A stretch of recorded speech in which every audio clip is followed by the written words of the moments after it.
Good morning, friends. My name is Ashutosh Garg. I work for Furnace Improvements.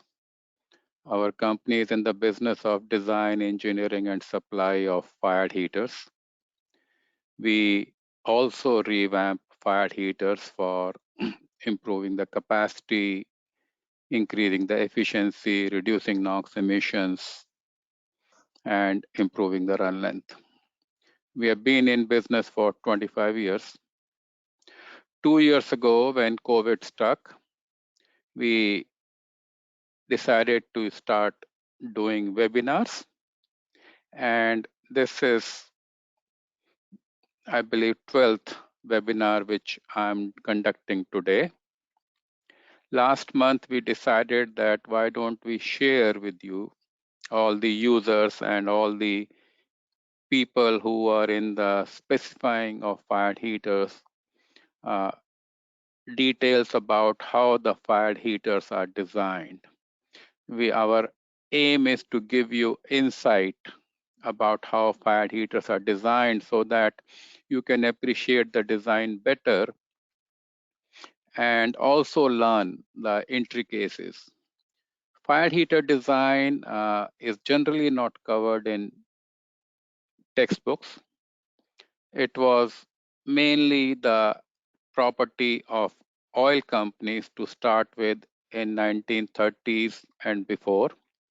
And then it got transferred to some of the engineering companies like Foster Wheeler, Lummus, Petrochem.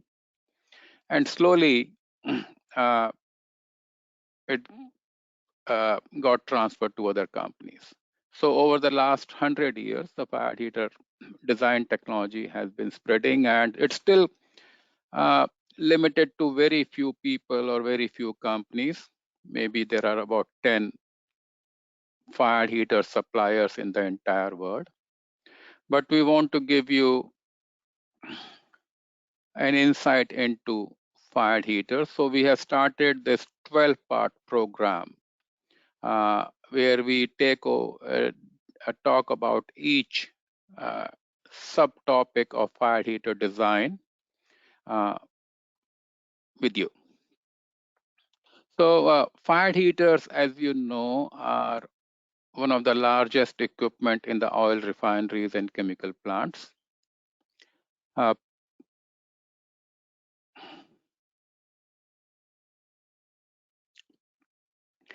so they are very large equipment. It costs a lot of money to build. So you want to build them correctly. Fired heaters have been in the news for last, I would say last 30 years because of the emissions.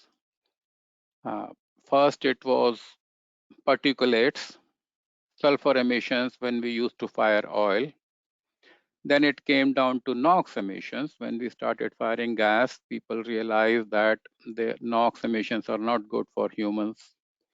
And now, for the past 5 years, you will see the emphasis has shifted to the greenhouse gases, carbon dioxide emissions. Fired heaters are one of the largest sources of carbon dioxide emissions. And there has been a talk of how to change the fired heater's fuel, how to make less CO2 emissions. So all these things have kept fired heaters in the business.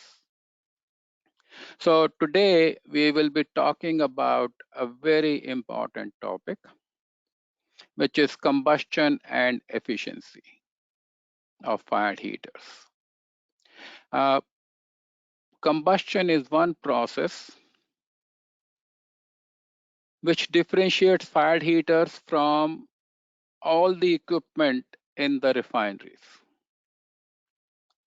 No other equipment has open flames in the refinery. This is the only equipment where we have open flames. You open the PEEP door, you are almost in front of the flames. So this is a very unique equipment. And combustion is very central to fired heaters operation. It's providing the energy the chemical energy in the fuel and transferring it to thermal energy, which gets then transferred to the fluids, hydrocarbon fluids. If your combustion is not good quality, you can end up having flame impingement, you can end up having coking, you can end up having high efficiencies. Combustion is also central to the thermal efficiency, how much fuel you are consuming. So emissions, efficiency, fuel cost is the major operating cost in fired heaters. So today we'll be covering a very important topic. And two things. Like I always like trying new things. So this is our new timing, 8 o'clock in the morning Central Time. It's very early for me. So, but we decided to do it, make a change. And second is we are using a new software called Prezi software for presentation. And I hope all of you will like it and give us your feedback. Our webinar is not complete without your feedback. I mean, we need to know how you received it, how you liked it. That's what we want to talk about. I will start the webinar today with a brief introduction of myself. I think most of you know me from the webinars, but those of you who are new, I can talk about for a minute or two. I'm a chemical engineer. I passed out from IIT Kanpur in 1974. Since 1976, I've been working with fired heaters. It's almost like 45 years now. I worked in KTI India, Engineers India, KTI US, and since 1996, I've been working with furnace improvements, fixing fired heaters, focusing on revamping, focusing on troubleshooting fired heaters for almost 25 years. So that's my brief introduction. I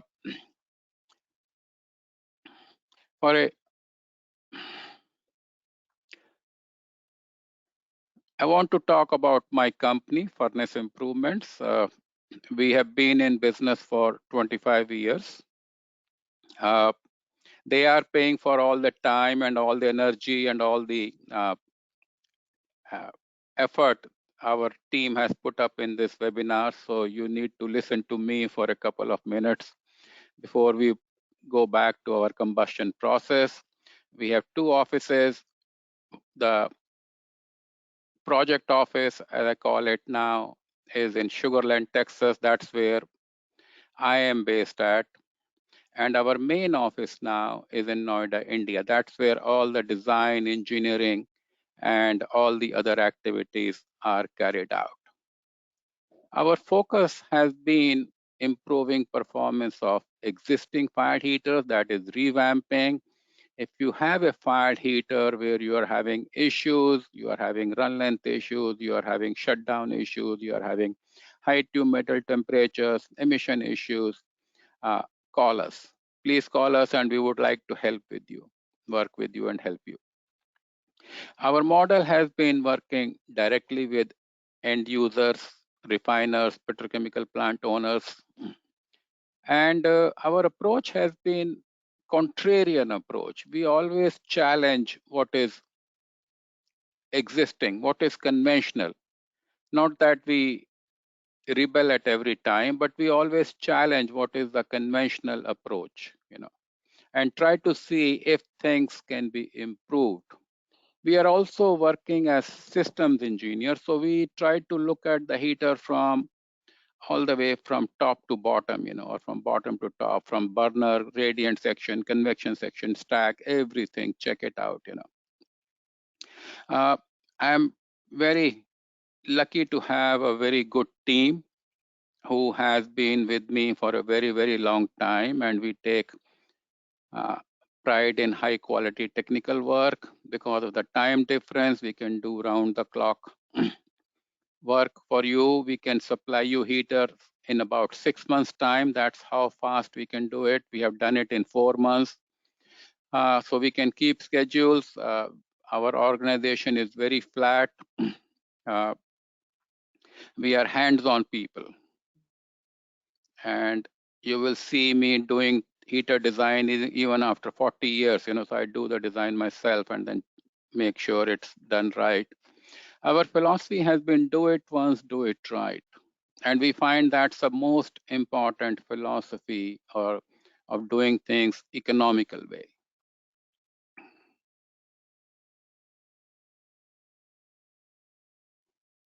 So we are a full-fledged fire heater company, just like any fire heater vendor. We have our own process group. In fact, we may have the largest process group of any fire heater company. We have 8 process engineers working.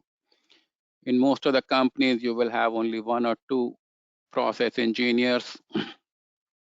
Uh, we are the only heater company with our in-house CFD modeling. We realized we need to analyze heat transfer, fluid flow, flames, ammonia mixing. So it's better to have our own group.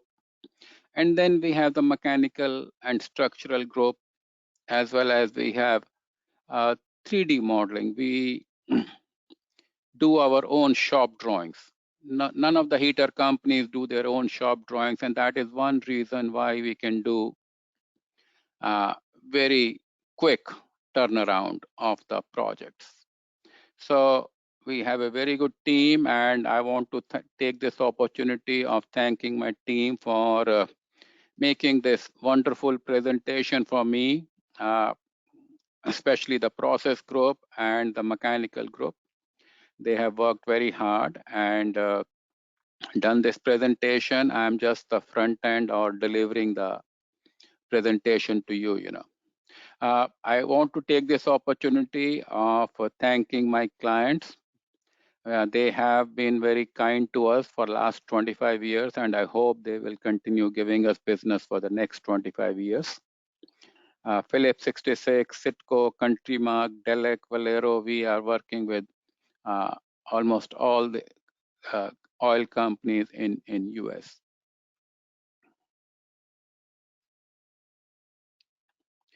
So let's come to the main topic now. We are talking about fire heater design. This is the second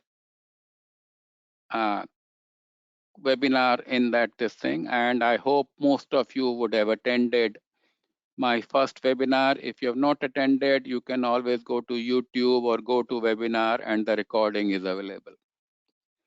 So in order to demonstrate all the steps which are there in fire heaters, we took a real life problem.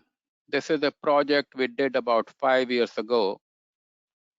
And so I thought maybe I'll take this problem and go over with you step by step as to how we came up with the design. So this is a hot oil heater. Hot oil heaters are also one of the simplest heaters. There is no phase change, all liquid service. And this design duty is 126 million BTUs. Now, I just want to show you the normal duty was only 94 million BTUs, but the client decided to put a lot of margin, almost like 30% margin to cater for the future expansion.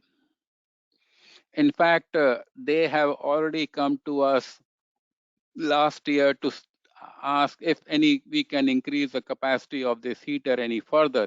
So you can see, even though they kept 30% margin, but because of their running at higher loads or because of some heat exchanger is not working properly, they need more duty from the hot oil heater. So it's always good if you are buying a heater.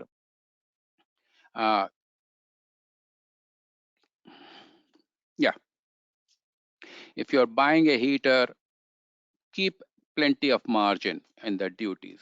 You never know when your upstream heat exchanger train gets fouled and you start limiting the heater.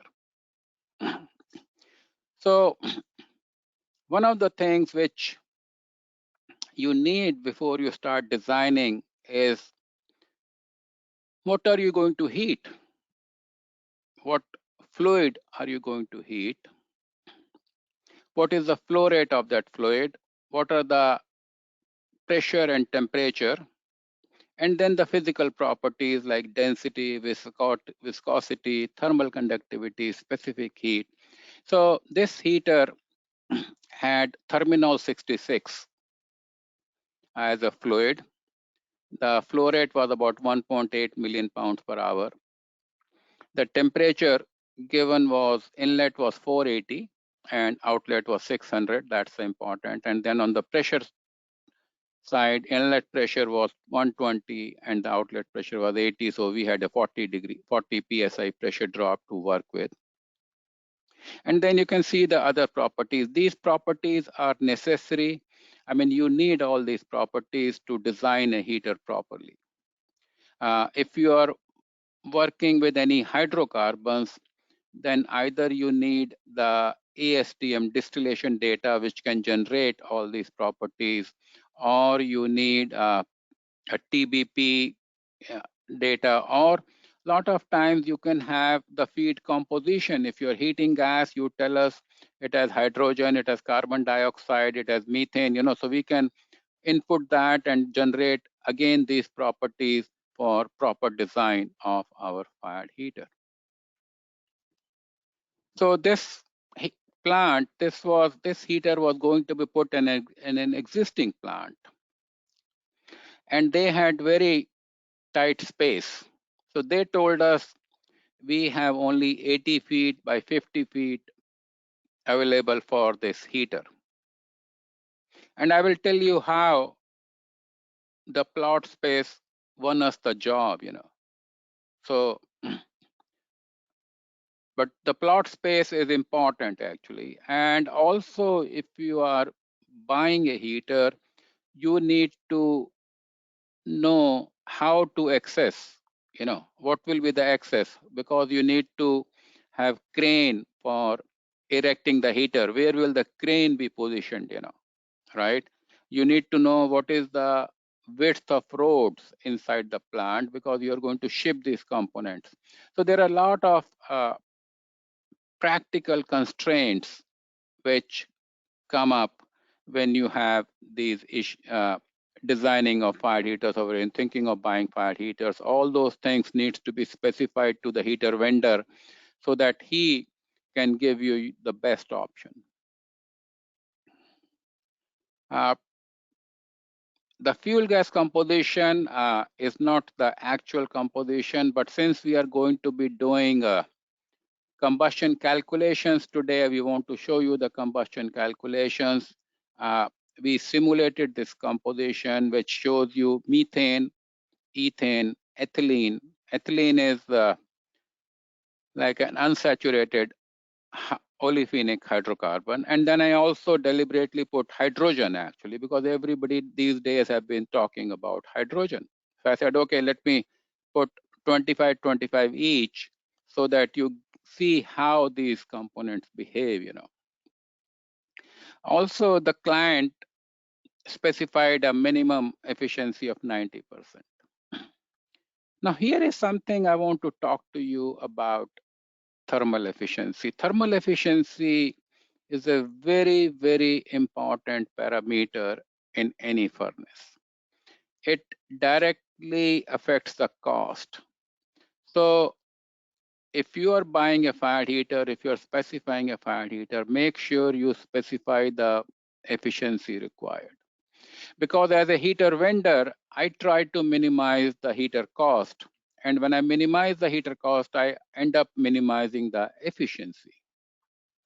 So if you want, if fuel cost is important to you or emissions are important to you, you want to maximize the fired heater efficiency.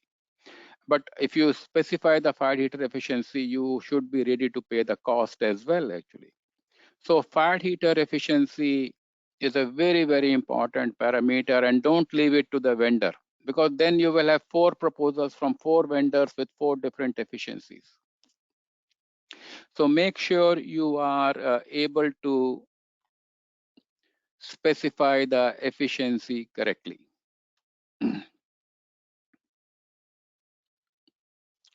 Location, site location is important. This plant, I put it as El Paso, Texas, because I want to talk to you about the impact elevation has on fired heater design. We will take this up later when we are doing the stack sizing and the burner sizing. That's where it comes into play, and also the ambient temperature comes in play. If you're putting a plant in desert or Middle East, you may get air temperature which is 120 degrees F, and if it's 120, it's very light. So your burner design is going to be different. Your fan design is going to be different. Your stack design is going to be different. Your convection section pressure drop is going to be higher actually.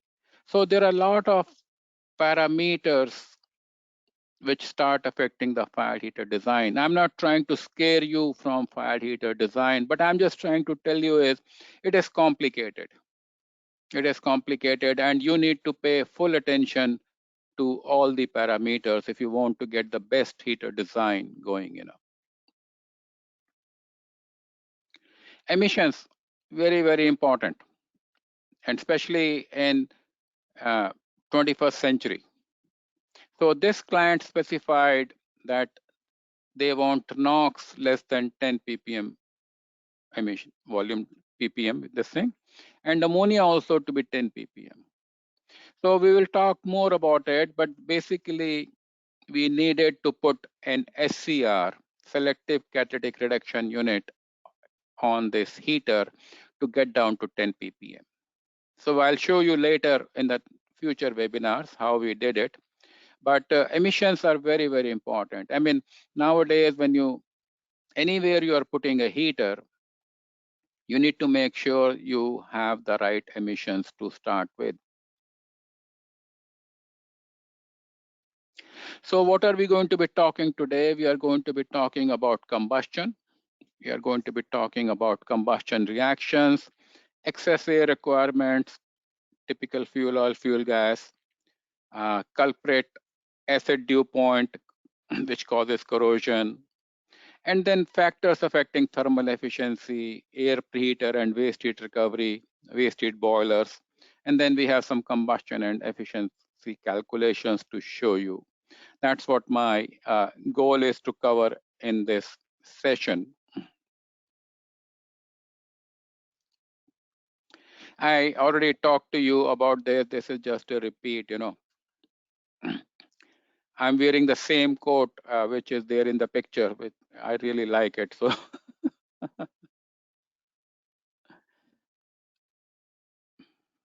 so combustion, as I said, is a very unique process. And what we are doing in combustion is the chemical energy which is stored in fuels is transferred into thermal energy. And combustion is a very, very important reaction. It is an exothermic reaction. It is an instantaneous reaction, takes place very fast, cannot be reversed. And it happens between the fuel, hydrocarbons, and air. We are only using oxygen from the air. Nitrogen is like an inert for us, but it comes automatically with us. And the products of combustion are called flue gases. That's what the products of combustion are called. So when we look at fuels, all fuels which we use in our industry are hydrocarbon fuels. All hydrocarbons have three elements, minimum three elements: carbon, hydrogen, and sulfur. Sulfur may be there in very, very minute quantities, or sulfur could be there heavy actually. Especially if you are burning fuel oil, you may have sulfur as high as 6%. We did a project for long time ago for Gujarat hydrocracker project, I remember back in 80s. and the fuel oil they had was vacuum residue having 6% sulfur. So sulfur is present, and if you're in US, you are burning natural gas or you're having refinery fuel gas, you will still have sulfur, maybe 100 ppm, maybe 50 ppm, maybe 30 ppm, but sulfur is generally present. Very rarely you will have no sulfur. So three components are there, and no matter whether you are burning fuel oil, whether you are burning fuel gas, the three reactions take place, three combustion reactions take place irrespective of the composition. The first one is carbon combining with oxygen to carbon dioxide. Each pound of carbon releases about 14,000 BTUs per pound.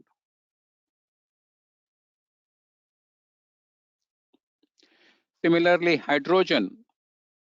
Hydrogen is very good. When you burn it with oxygen, you produce water vapor, no carbon dioxide.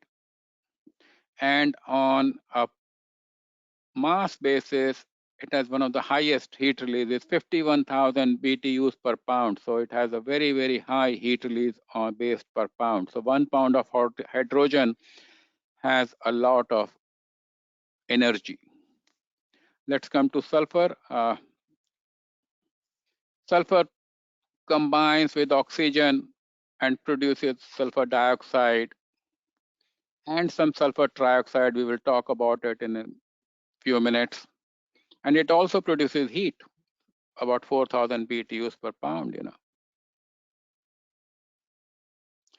So let us talk about one of the simplest fuels, methane. Everybody knows methane, CH4. And the first question comes, why do we even have excess air? Why not go for the stoichiometric combustion? Why have excess air? And the answer is you want the combustion to take place instantaneously. And in order to have the complete combustion take place, you have to supply the one reactant in excess. So what would you like to supply? You want to supply air, which is free, or you want to supply fuel, which costs money. And also it will lead to emissions problem if your fuel is not combusted. So in order, because we are having this reaction taking place in milliseconds, we end up supplying excess air so that all the fuel is consumed. And it also depends on the mixing. The better mixing will give you lower excess air. Poor mixing will give you higher excess air. So let us talk about 20% excess air, which is typically industry standard, 15% to 20% excess air. We take methane, oxygen, and nitrogen. And our products of combustion are carbon dioxide, water vapor. The nitrogen is an inert. Nitrogen does not take any part in the chemical reaction. So nitrogen goes in, goes out, but it's a heat loss. We are losing heat. And then we have unreacted oxygen, which is basically we call excess oxygen. So most of the time you will end up having some excess oxygen, And APFI 60, which is kind of a standard for fire heater designs, recommends anywhere between 15% for fuel gas, 25% for fuel oil for natural draft, or 15% for forced draft, and 20% for fuel oils on the forced draft.